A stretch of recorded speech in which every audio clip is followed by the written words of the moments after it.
নমস্কার। প্রাথমিকের নিয়োগ সংক্রান্ত খুবই গুরুত্বপূর্ণ খবর। আজকে কলকাতা হাইকোর্টে উঠছে এনআইওএস ডিএলএড মামলা, যেটা সুপ্রিম কোর্টে যেটা জাজমেন্ট হয়েছে এবং সেটা আবার কলকাতা হাইকোর্টে যে পশ্চিমবঙ্গের ক্ষেত্রে প্রাথমিকে নিয়োগে থাকার জন্য এনআইওএস দের কি রাখবে কি রাখবে না সেই সম্পর্কিত কিন্তু কেস এইটা। এবং আগের যে শুনানি হয়েছিল সেই শুনানিতে কিন্তু পর্ষদকে, অর্থাৎ প্রাথমিক শিক্ষা পর্ষদকে এবং এনসিটিকে তাদের রিটেন সাবমিশন চেয়েছিল এবং সেখানে তার পরবর্তী সময়তে প্রাথমিক শিক্ষা পর্ষদ তারা রিটেন সাবমিশন দিয়ে জানিয়েছে যে তারা যে চলতি নিয়োগে তারা এনআইওএস ডিএলএড রাখবে না মাননীয় সর্বোচ্চ আদালতের রায় অনুযায়ী।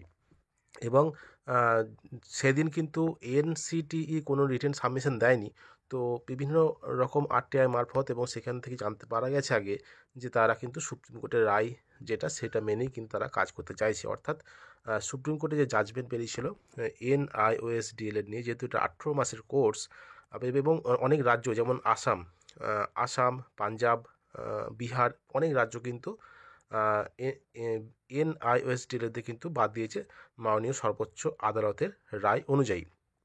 তো এনসিটিও কিন্তু সেটাই বলছে যে সর্বোচ্চ আদালতের রায়, অর্থাৎ সুপ্রিম কোর্টের রায় যেটা সেটা কিন্তু তারা মেনে তারা কাজ করবে। এবং এদিকে প্রাথমিক শিক্ষা পর্ষদ জানিয়ে দিয়েছে যে তারা কিন্তু সুপ্রিম কোর্টের রায় মেনে তারা কিন্তু এনআইওএস ডিএলএডকে বাদ দিয়ে তারা প্যানেল বার করতে চায়। দেখতে পাচ্ছেন Mohammad Sabir Sheikh versus the state of West Bengal.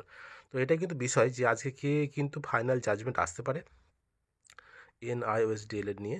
তো আগের দিন দেখেছিলেন যে গত 22শে জানুয়ারি এনআইওএসরা কিন্তু গেছিলো সুপ্রিম কোর্টে, কিন্তু সেটা কিন্তু শোনেনি, সেই কেসটা শোনেনি। কারণ একটা বিষয় যে সুপ্রিম কোর্টের একবার জাজমেন্ট হয়ে গেলে সেই জাজমেন্ট কিন্তু পরিবর্তন করা যায় না।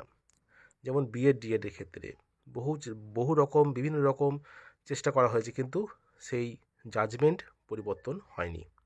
এটাই হলো বিষয় যে সুপ্রিম কোর্টের জাজমেন্ট কখনো পরিবর্তন হয় না।